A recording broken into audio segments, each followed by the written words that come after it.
Қайырлы күн, киносүйер қауым. Бүгін біз Осман телесериалының 218 бөліміне келдік. Бүгінгі бөлімде Қожабек пен Хасанбек екеуінің сөйлесіп келе жатқанын көрсетеді. Қожабек пен Хасанбек екеуі Османбектің сарбаздары жоқ екенін байқап, ана жердегі тұрған қарауылдан сұрайды. Бұл жерде сарбаздар қайда деп. Сол кезде жоқ екенін айтады, және Османбекті де сұрайды. Ол да бұл қоныстан кетіп қалғанын айтады. Бұл екеуі аң-таң болып, бір нәрсе болды екен деп уайымдап қалады.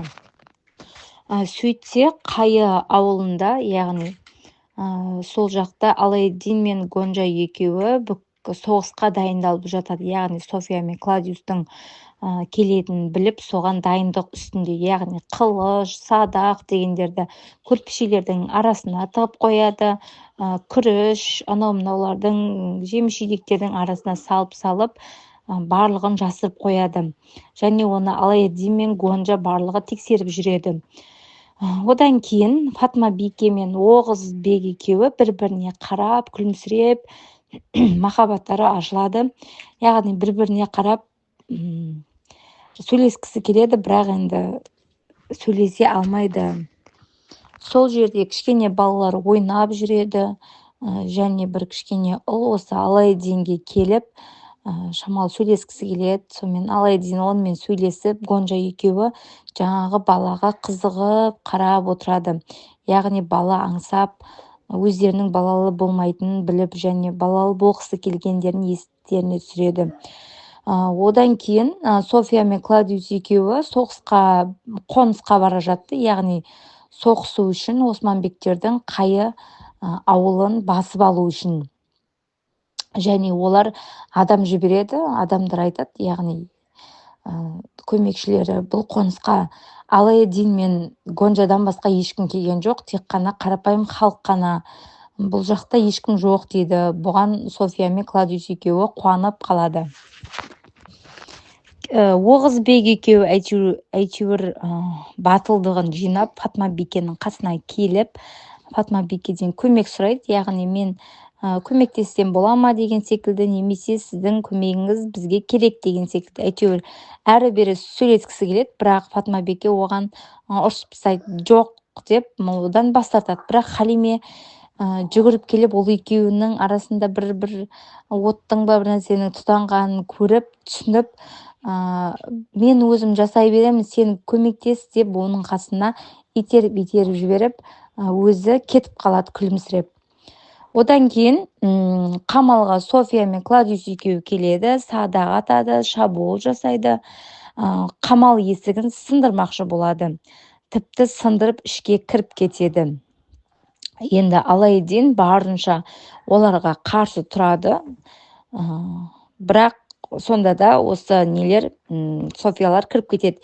Яғни осы қонысқа кіруінің өзі де ол Алайдиндердің, Османбектердің айласы еді.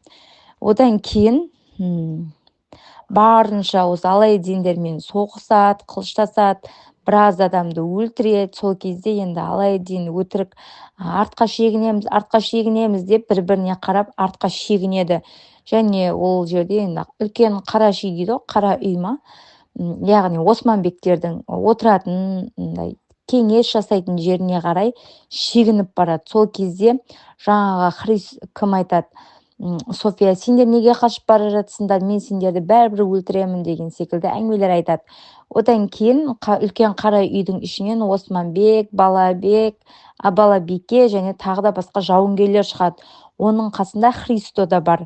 Ал Христо деген ол кім деп сұрасаңыздар, ол Софияның, яғни көмекшісі, Кладиус екеуінің. Сол кезде София оны көріп таң қалады. Христоға айтады, сен сатқын екенсің, сен тыңшы екенсің ғой біздің арамызда жүрген, деп оны балағаттай бастайды. Сол кезде Христо айтады, сен екеуің адамгершіліктен айырылғансыңдар, тіпті өздеріңнің елдеріңнің, өздеріңнің балаларыңды өлтірмекші болып жүрсіңдер, сендер жауыз болып бара жатсыңдар деп олардың өздеріне айғайлай бастайды.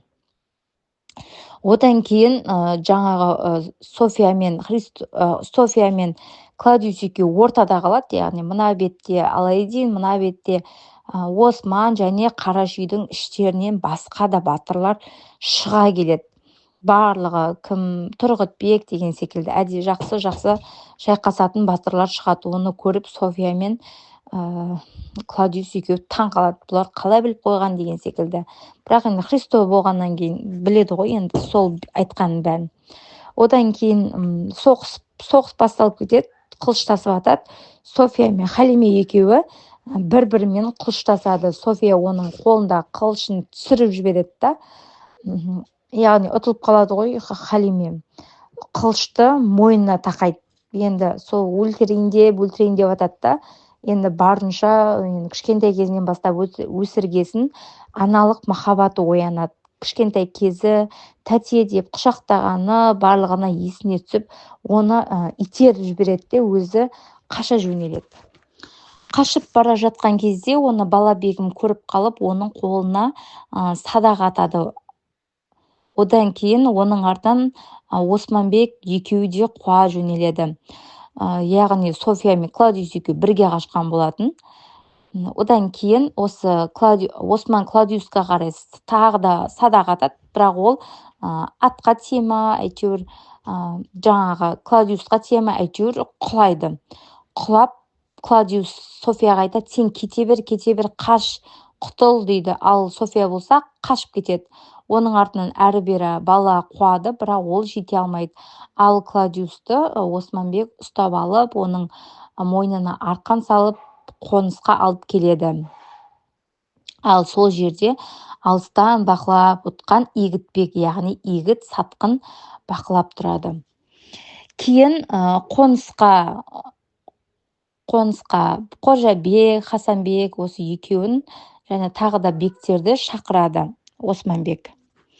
Яғни олар жаңа Қайы тайпасына келеді, ауылына келсе жаңағындай үлкен шабуыл болған деген секілді. Олар таң қалады, не болып жатыр деп. Сол кезде Тұрғытбек айтады, қазір барлығын айтып беремін, інің қайда Игітбек дейді. Сол кезде аяқ астынан Игітбек шауып келеді, түрі бозарып кеткен, біртүрлі болып қалады. Сол арада Османбек Кладиусты ертіп келеді, яғни мойнына арқан салып сүйретіп алып келеді. Сосын адамдардың көзінше қылышпен шауып тастайды. Кейін Игіт сатқын, яғни Игітбек, Қожабектің інісі, өзінің көмекшісіне хат жазып, оны императорға бер дейді. Яғни көмекшісі кетіп бара жатқанда оны Тұрғытбек ұстап алады.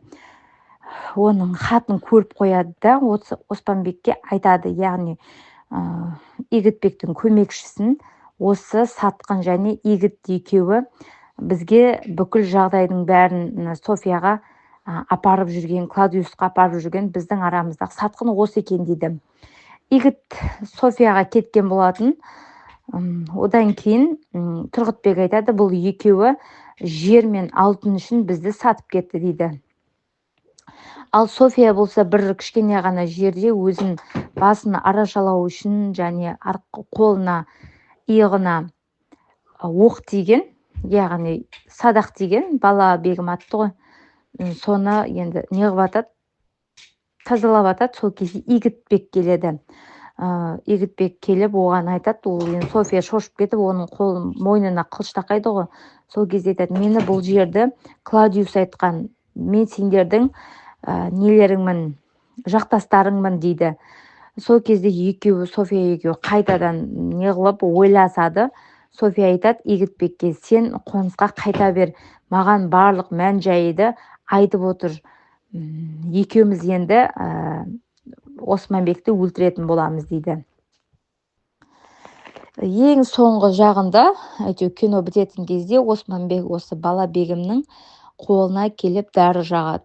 Сол кезде сен менің ғашығымсың, біз бәрін жеңеміз деп, енді барынша екеуі бір-бірінің махаббаттарын бөліседі. Балабегім айтады, мен уайымдап жүрмін, София өзі ұсталама, деген секілді. Сол кезде Осман айтады, иә, ұсталады, уайымдамай-ақ қой деп екеуі біраз сөйлеседі. Сонымен бүгінгі бөлім аяқталды. Ұнаса лайк басып, комментарий жазып, қателерім болса да комментарий жазып, лайк басып кетіңіздер, тіркеліңіздер.